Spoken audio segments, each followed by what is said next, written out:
नमस्कार साथियों, मैं हूं विजयानंद आदिच और आज हम चर्चा कर रहे हैं बांग्लादेश क्राइसिस के बारे में। बांग्लादेश क्राइसिस कहने के लिए तो ये शुरू जुलाई के अंदर हो गया था, जब यहाँ पर विद्यार्थियों द्वारा प्रोटेस्ट करना शुरू हुआ था। ये प्रोटेस्ट कहते हैं कि अमेरिका और चाइना के सपोर्ट के द्वारा किए गए थे, क्योंकि यहाँ पर जो शेख हसीना थी वो भारत के प्रति रवैया बहुत अच्छा था। इस कारण चाइना और अमेरिका, चाइना चाहता था कि यहाँ पर उसकी की तरफ वाली गवर्नमेंट बने और अमेरिका यहाँ पर अपना एक बेस बनाना चाहता था। चूँकि शेख हसीना ने यहाँ पर बेस बनाने के लिए मना कर दिया था, तो यहाँ पर खालिदा जिया और विद्यार्थियों ने यहाँ पर प्रोटेस्ट करना शुरू कर दिया। खालिदा जिया के प्रोटेस्टर इसलिए शुरू हुए क्योंकि जनवरी के अंदर जब यहाँ पर जनरल इलेक्शन हुए थे, तो जनरल इलेक्शन होने पर यहाँ पर अंतरिम गवर्नमेंट बनाई जाती है, जो गवर्नमेंट नहीं बनाई गई। इस कारणवश शेख हसीना यहाँ पर प्रधानमंत्री नियुक्त की जाती है, या कह सकते हैं कि वो एक तरफा जीत हासिल करती है। इससे भी विद्यार्थीगण बहुत ज़्यादा नाराज़ थे। इसके बाद जुलाई के अंदर यहाँ पर आरक्षण की एक आग उठती है, और वो आरक्षण की आग इतनी गहरी होती है कि शेख हसीना को अपने पद से त्याग देना पड़ता है, क्योंकि इस प्रोटेस्ट के अंदर लगभग 875 से ज़्यादा लोगों की मौत हो जाती है, और यहाँ से शेख हसीना अपना पद त्याग कर भारत आ जाती है। भारत आने के बाद यहाँ पर एक अंतरिम सरकार बनाई जाती है, जिसके एडवाइज़र होते हैं मोहम्मद यूनुस। मोहम्मद यूनुस की अंतरिम सरकार बनने के बाद शेख हसीना पर बहुत सारे केस लगाए जाते हैं, जिनमें से 27 केस मर्डर के होते हैं। अब यहाँ पर जब मोहम्मद यूनुस अब यहाँ पर अंतरिम सरकार चलाते हैं, तो इसमें विद्यार्थियों का भी सहयोग होता है, और विद्यार्थी चाहते हैं कि जल्द से जल्द बांग्लादेश के अंदर चुनाव हो। परंतु यहाँ पर जो मोहम्मद यूनुस होते हैं, वो चाहते हैं कि अब उन्हें स्वाभाविक है कि कोई अगर किसी बड़े पद पे है तो उसे उस पद की लालसा होने लग जाती है, और यही कारण है कि मोहम्मद यूनुस को भी अपने पद की पर मोह हो जाता है। इस कारण वो क्या करते हैं, इलेक्शन को टालने की कोशिश करते हैं। परंतु वहाँ की विपक्षी पार्टी और आर्मी चीफ और विद्यार्थी सब चाहते हैं कि इलेक्शन दिसंबर के अंदर हो जाए, परंतु यहाँ पर मोहम्मद यूनुस चाहते हैं कि ये इलेक्शन यहाँ पर अगले साल मई 2026 के अंदर हो।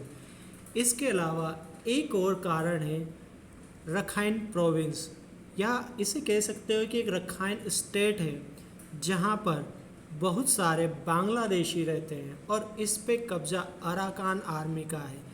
तो यहाँ पर यूएसए कहता है कि वो यहाँ पर एक कॉरिडोर बनाना चाहता है, ताकि रोहिंग्याओं को वो मानव ताकि कुछ अधिकार प्रोवाइड करा सकते, उन्हें खाना वाना दे सके। परंतु यहाँ के आर्मी चीफ जो होते हैं वकार उर जमान, वो इसके लिए मना कर देते हैं, और इसी में आर्मी चीफ और अंतरिम सरकार के एडवाइज़र मोहम्मद यूनुस के बीच तकरार शुरू हो जाती है, और यहीं से आगे चलते हुए मोहम्मद यूनुस को बहुत सारे चीज़ों का सामना करना पड़ता है। मोहम्मद यूनुस यहाँ पर लोगों को बताते हैं कि लोग मुझे काम करने नहीं दे रहे हैं।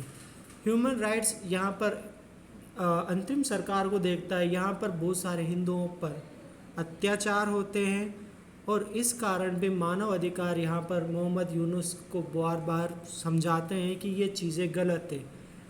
अमेरिका में चुनाव जब हो रहे थे, तो ट्रंप ने भी इन हिंदुओं पर होने वाले अत्याचारों के विरुद्ध अपनी आवाज़ को बुलंद किया था। चूँकि ये जग जाहिर है कि मोहम्मद यूनुस जो बाइडेन के करीबी थे, इस कारण उन्हें सत्ता में आने का मौका मिला। बट अब वो सत्ता अपने हाथों से जाने नहीं देना चाहते हैं। इस कारण वो इन इलेक्शंस को अगले साल तक टाल रहे हैं ताकि वो कुछ ऐसा कर सकें ताकि वो गवर्नमेंट में लंबे समय तक बने रहें। ऑब्वियस सी बात है कि किसी न किसी को कुछ ना कुछ चाहिए होता है। ठीक है, अब यहाँ पर आप जानते ही हैं कि क्या क्या चीज़ें चल रही होती हैं। इसके साथ जो यूके होता है, यानी कि आपके यूनाइटेड किंगडम, जो हसीना के एडवाइज़र होते हैं उनकी प्रॉपर्टीज़ को भी सीज कर देता है। इसके अलावा यहाँ पर मोहम्मद यूनुस फ्रांस यात्रा पे जाना चाहते थे क्योंकि वो फ्रांस के राष्ट्रपति से मिलना चाहते थे, पर वहाँ पर राष्ट्रपति से मिलने के लिए उन्हें वक्त नहीं मिलता। इस कारणवश वो अपनी यात्रा को रद्द कर देते हैं और यात्रा को रद्द करके वो अपने ही बांग्लादेश पे फोकस करते हैं, क्योंकि उन्हें पता चलता है कि बांग्लादेश उनके हाथ से निकलता जा रहा है। वो तत्काल प्रभाव से मीटिंग बुलाते हैं सभी जो भी विपक्षी पार्टी है, विद्यार्थी है, आर्मी चीफ, और उनसे बात करते हैं, उन्हें समझाते हैं कि वो चुनाव अगले साल के लिए टाल दें। परंतु विद्यार्थी और विपक्षी पार्टी चाहते हैं कि चुनाव इसी साल दिसंबर नवंबर के अंदर हो जाए। तो इस प्रकार मोहम्मद यूनुस की जो सरकार है वो अब खतरे में है और वहाँ पर कभी भी कूप हो सकता है, यानी कि कभी भी तख्ता पलट हो सकता है। अब आगे क्या होता है इस बारे में जानकारी के लिए आप हमारे चैनल को सब्सक्राइब करें और कमेंट में बताएं आपको किन टॉपिक पे जानना चाहते हैं। बाकी अच्छे रहें, स्वस्थ रहें, अपना ध्यान रखें। जय हिंद।